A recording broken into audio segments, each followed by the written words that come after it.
Hey everyone, welcome back to Modern with Randy. Today we're going to be talking about Pioneer, so I will be delving more into Pioneer since that's our next RCQ season coming up here in April.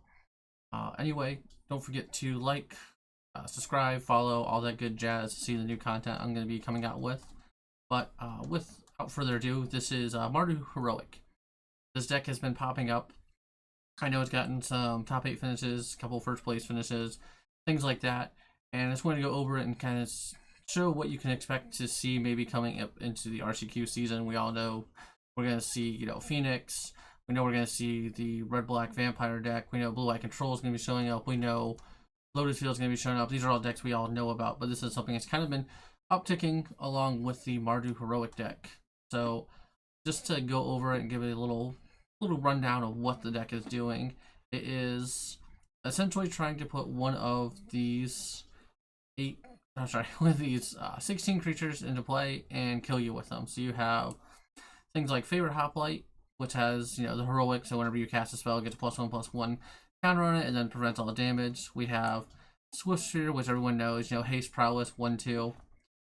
They are trying to cast either 10th District Legionnaire, which is a mouthful. It's a haste 2/2. Whenever you cast a spell, it targets it, gets a +1/+1 counter, and you get to scry one, so a little bit of, bonus value there. And then we also have Illuminator Virtuoso, excuse me, that has double strike 1/1, and then whenever it becomes a target of a spell or ability you control, it connives. So essentially you get to draw a card, discard a card. So you get to churn through your deck with, being able to scry or draw a discard with these two. Monster Swisher has haste and prowess, and Favorite Highlight is just another good 1-drop.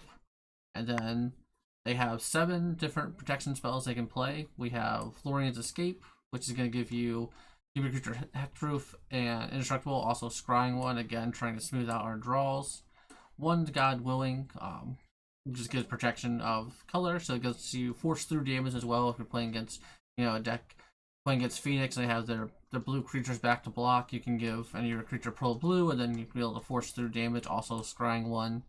And then the Sajiri Shelter here, which is 2 mana, and then gains protection for your choice, but it's also a land, which helps us, trim down to 19 lands, 20 with the flip lands here. And then we have our damage spells, essentially, which, Homestead Courage, lets you put a +1/+1 counter and give a creature vigilance, as well as having flashback for 1. So, essentially 2 for 1 here. And then Defiant Strike, which, gives +1 and you draw a card. So just, again, more ways to turn through our deck, make sure we keep hitting our spells, keep hitting one of our 18 creatures. Since we are only playing 18 creatures, we are a little creature light in the deck that wants to essentially kill on turn 3, turn 4 type deal. And then we have our 8 pump spells to push through damage. We have 4 Ancestral Anger, which gives trample is the main reason why we play this card. It gives trample and draws a card. Again, we're just trying to keep cycling through our deck, make sure we're hitting all our creatures and spells in the right order at the right time. And then also you can get +1/+0, where X is 1 plus the number of cards named Ancestral your graveyard. So basically gives a +1/+0, draws a card, and gives trample, which trample is like the biggest thing this deck needs, right? If you have, it doesn't matter if you have a 4/4 double strike creature if your 1/1 tokens are just blocking it. And then we also have Monstrous Rage, one of the newer ones to come out. So it gives a +2/+0 to turn and creates a monster roll token, which gives +1/+1 and trample. So basically another trample effect. And then we have 2 removal spells here in Reckless Rage, being able to deal 4 damage to a creature to clear away those blockers, and then 2 damage to a creature you control, which, doesn't really matter too much. This gets targeted, it's going to get a +1/+1 counter. Prowess is going to make it a X3. This gets targeted, you're going to hope. This one's, this is where, this is the Namo with this. And then Favorite Hoplite is going to get protection. And then basically the whole reason why we're playing black in the main deck is Claim to Fame, which hasn't really seen any play for quite a while now. But Claim lets us rebuy one of our 2-drop creatures from the graveyard. And then the Fame part lets us give them +2 and haste.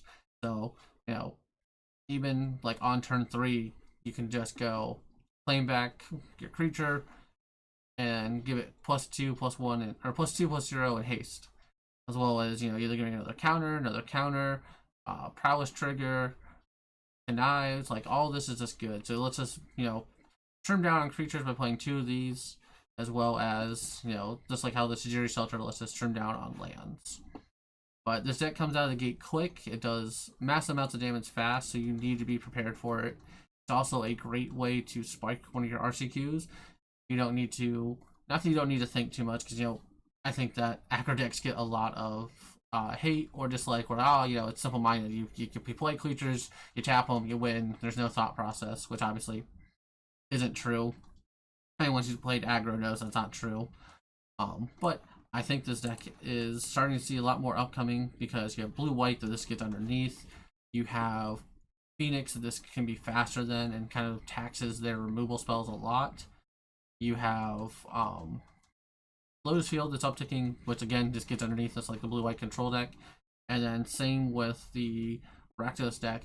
Rakdos deck is probably one of your hardest matchups because they play removal, they play creatures get in your way, but like you still can just overrun them. This has this deck is the same thing as how the Boros Convoke deck, where, you know, Rakdos was a good matchup because you just overran them and their removal didn't matter against your tokens.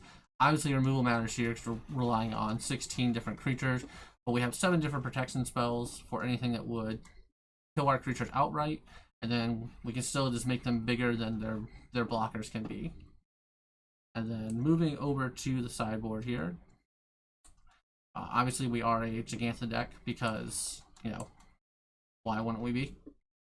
But we have the Showdown of the Scalds there for the grindy matchups, the matchups where you're not going to just, you know, always win outright. So Rakdos is good card against the Rakdos.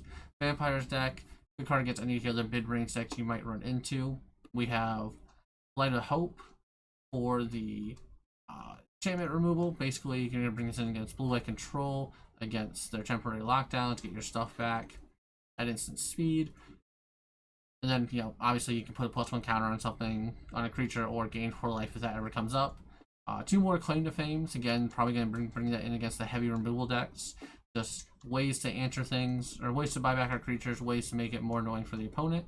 We are playing 3 Shieldridge Edicts, the only other black card in our deck. Just a great removal spell all around. Gets rid of the planeswalkers, gets rid of tokens or creatures, helps get through that Vein Ripper. If they go, you know, turn 3 Vein Ripper, they had a block early on, turn 3 put Vein Ripper in, like, how cool, Edict. Now we don't need to deal with it. Rending Volley, because one of the best removal spells you can have if you're playing red against any of the blue creatures that you're going to see running around.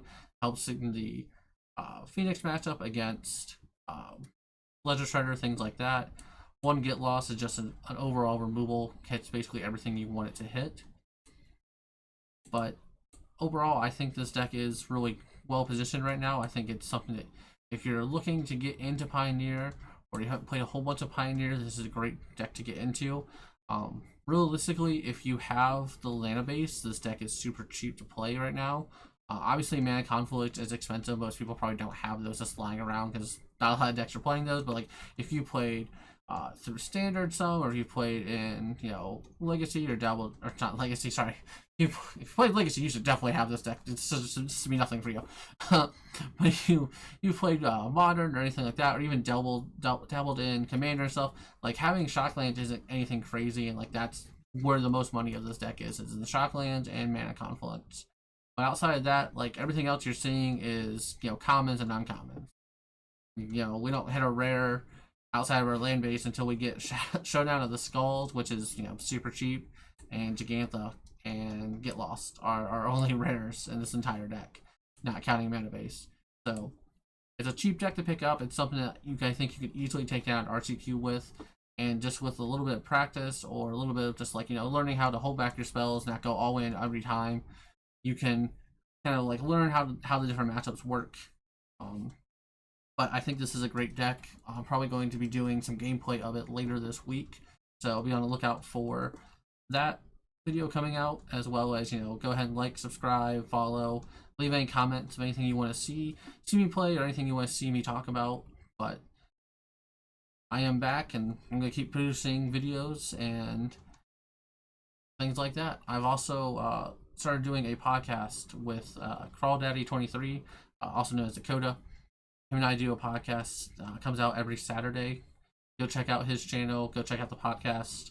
We've been doing it for a couple weeks now.